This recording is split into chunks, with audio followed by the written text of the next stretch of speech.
Hello and welcome to the first episode of the Plain English Finance podcast.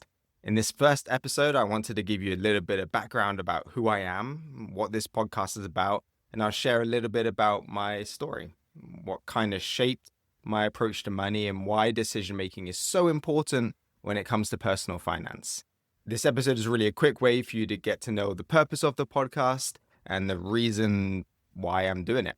I'm from the UK. My name is Tre Bynoe, hence the accent and the English in the podcast name. I thought it was pretty clever.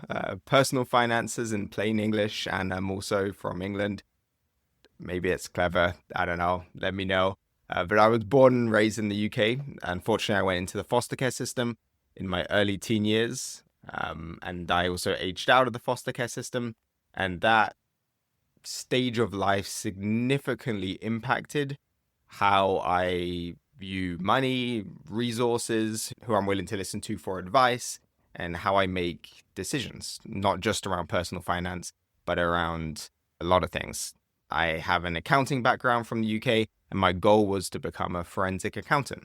And that was the direction I was going in, and then I moved to Canada. I, from a very early age, had to self-motivate to achieve goals and set goals. I've always been a really logical person. My foster family would call me Spock from Star Trek because I was so logically driven.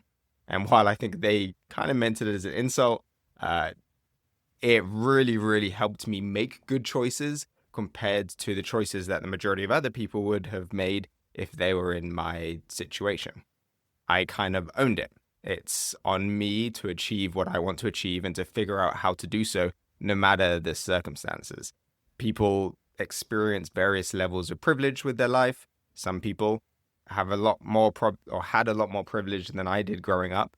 And there's also a lot of people that had a lot less privilege, kind of stuck with what it is. And it's on me to go forward from there. But that whole chapter of my life taught me something really important. And that was the difference that decision making makes, or the difference that decisions make. The positive side of that experience was that I got to see how different families lived, how different families spoke about money, how different families viewed time, resources, how different families made decisions. Depending on where they were in life, how they viewed the world, that would influence the advice that you would get from them. And that really set me on the course for decision making and kind of determining who I listen to for advice. So I believe that there are only two people that you should really listen to when it comes to big decisions that are really going to impact your life. People who have done what you're trying to achieve and experts in the field. I know it may be a little controversial to say, but it doesn't mean that the other people that are giving you advice are ill-intentioned. In fact, quite the opposite. A lot of the people that will give you advice mean well. I just don't think you should listen to it. There are so many different ways to do something wrong and only a few to do something right. So, if you're going to listen to advice that is going to shape your entire life, you should listen to people who have achieved what you want to achieve or who are experts in the field. If you listen to your friends and your family and your parents and uncles and co-workers for advice, that is a recipe for disaster, especially when it comes to personal finances, because there are lots and lots of ways to do things wrong, but only a few to do things right. So I'm an expert in personal finance, and for me and my family, we've also done it. We've achieved what a lot of people try to achieve. A lot of goals that people set for themselves, we've set and achieved it. We've accomplished a higher net worth than most other Canadians our age, and we didn't do it through getting lucky. It wasn't through a big win with crypto or selling a tech company or picking a stock that did really well. It was through making good decisions with foresight, making decisions based on the data and not emotionally, relying on the evidence versus relying on advice from people that maybe don't know what they're talking about. So I'm a certified financial planner, a chartered investment manager. I've been doing this for over a decade now. For those of you that don't know, the CFP marks, the certified financial planning marks, should be the first thing that you look for if you're going to be relying on anybody for impactful financial advice. The vast majority of people working at financial institutions are there to sell you a product and lack the knowledge to give someone high quality holistic advice. Even if they might be well intentioned, they might not have the skills to do so. And especially when you involve trusts and corporations. While there are always outliers, something you'll learn about me is that it has to be repeatable for me to consider it good advice. So my advice is this: you are more likely to get good advice from someone who has put in the time, passed their exams, and earned their CFP marks than someone who hasn't. Not that everybody that holds their CFP is a great financial planner, but that all the financial planners that I know that are great hold their CFP marks. That's what you want for the financial planning side. On the investment management side, you're looking for somebody with the CIM or the CFA designations. There's only 2 paths in Canada that allow somebody to be registered at the highest level. They have to prove that they've completed the education and demonstrated the knowledge to manage money on a discretionary basis, and that's those 2 paths. I would say that if you have investable assets over $1 to $2 million, having one of these would be mandatory for me to trust somebody else if I were in your shoes trying to find somebody to work with. Under that, it might be a little harder to find somebody, but not impossible. But I would say I would prioritize the CFP over any other designation in Canada. That would be an advisor not having their CFP would be a hard stop for me, and I would be looking for somebody else.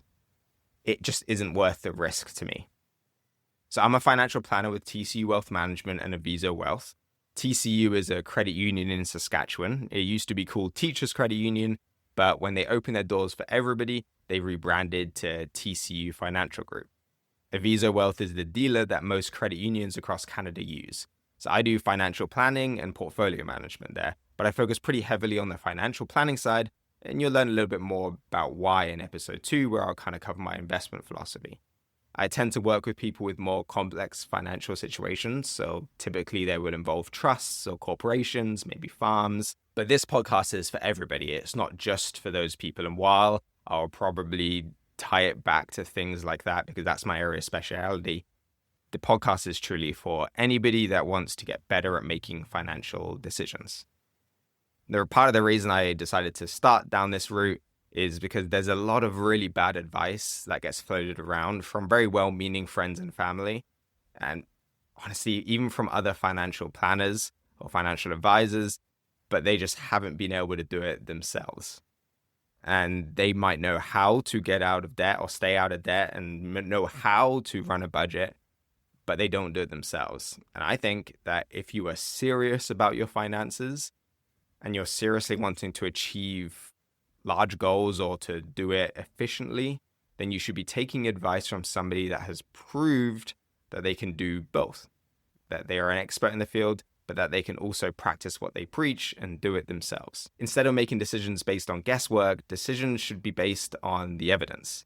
And you should demand to see the evidence when you're working with people, especially when these decisions will completely shape the way that your life plans out. So I believe in using evidence and data to make choices and understanding what an objective fact is versus an opinion. And I'm not immune to opinions by any means. I have lots of opinions, but you have to understand what an opinion is versus a fact. And that's really important when making these types of decisions. I have a saying, closing your eyes doesn't make the demons go away. And that fits very well into personal finance as well. A lot of decisions people run from. They might seem scary or people try to avoid them. But make no mistake, no decision is still a decision. It's just now likely that it's going to be a bad decision.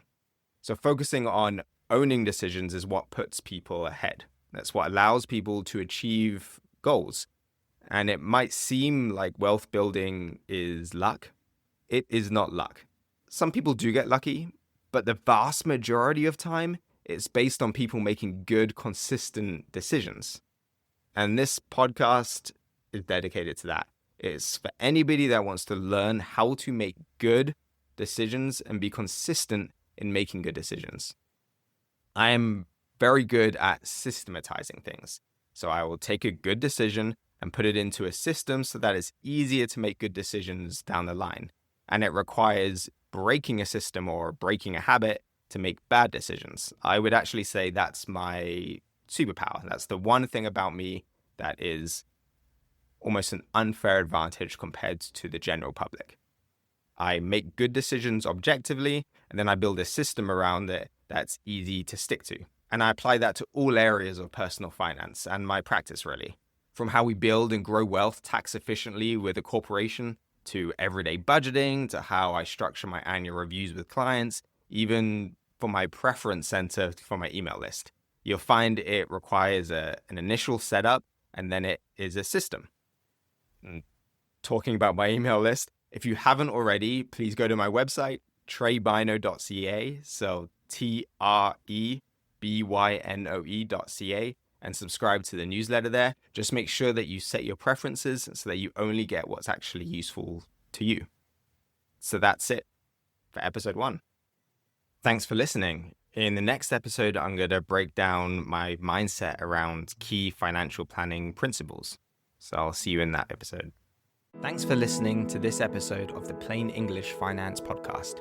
Tre Bynoe, Certified Financial Planner, Chartered Investment Manager, is a financial planner with TCU Wealth Management and Ep.1 Wealth. You should always consult with your financial, legal, and tax advisors before making changes. This podcast is provided as a general source of information and should not be considered personal investment advice or solicitation to buy or sell any securities. The views expressed are those of the individual and are not necessarily those of Ep.1 Financial Inc. Mutual funds and other securities offered through Ep.1 Wealth, a division of Ep.1 Financial Inc.